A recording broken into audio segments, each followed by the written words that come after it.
నిరుద్యోగ యువత ఉద్యోగాలు పొందేందుకు P4 స్టార్టప్ ఉపయోగపడుతుందని మంత్రి సవిత తెలిపారు. ఇక కడప సమీపంలోని ఆర్ట్స్ కాలేజీ వద్ద P4 స్టార్టప్ భవనానికి ఆమె శంకుస్థాపన చేశారు. యువతకు నైపుణ్య శిక్షణ ఇచ్చి పెద్ద సంస్థల్లో ఉద్యోగాలు ఇప్పించేందుకు ఉపయోగపడుతుందన్నారు. ఇక మంత్రి నారా లోకేష్ తన పాదయాత్ర సందర్భంగా ఇచ్చిన హామీ నెరవేర్చే విధంగా ప్రణాళిక ఉంటుందని మంత్రి సవిత తెలిపారు. చంద్రబాబు నాయుడు గారు కనిపిస్తారు. ఇది ఒక మంచి ప్రభుత్వం అని చెప్పడాన్ని ఇది మరొక నిదర్శనం కూడా మీకు అందరికీ తెలియజేస్తున్నాం.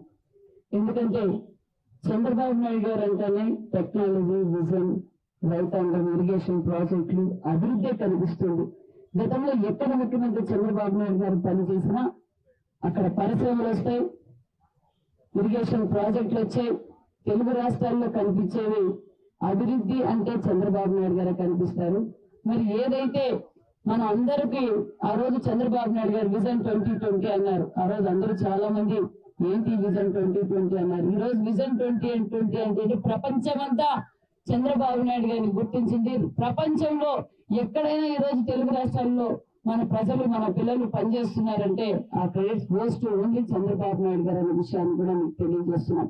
మరి ఈరోజు వైజాగ్ కావచ్చు, హైదరాబాద్ కావచ్చు, హైటెక్ సిటీ కావచ్చు, ఈ రోజు ఎక్కడ చూసినా సాఫ్ట్వేర్ పనిచేస్తుంది అంటే అది చంద్రబాబు నాయుడు గారు. మరి ఎన్నికల సమయంలో మనం మాట చెప్పాం. మరి గత ప్రభుత్వం ఏం చేసిందో మీకు అందరికీ తెలుసు. మరి ఈరోజు మనం ఎన్నికల సమయంలో మన యువగలం అధినేత నారా లోకేష్ బాబు గారు 20 లక్షల ఉద్యోగాలు ఇస్తామన్నా